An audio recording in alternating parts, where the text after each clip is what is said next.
المأساة اللي شافتها عائلة أم صفاء كانت كبيرة ولا تحتمل.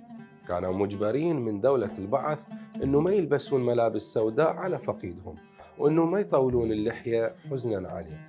كانوا مراقبين من أمن الدولة المجرم حتى في مراسيم العزاء. ولي هم هددونه، قال اللحية زينو، أسود لا تلبسوا، هذا لا تسووا. طلع جتي وحدة حاكية، قال هيجي سووا هيجي سووا، جو يدزوا وراها أمن، أخذوا على الأمن. قال انتي هيجي، قال أهل العزا ما يحجون، انتي قايلة هيجي.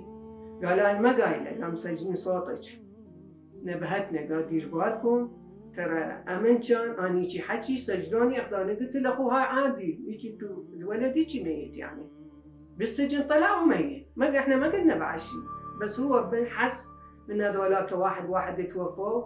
هذاك واحد اخوه كانوا 4، ما ادري كان تعرف ما تعرف، اخوة جبار كردي.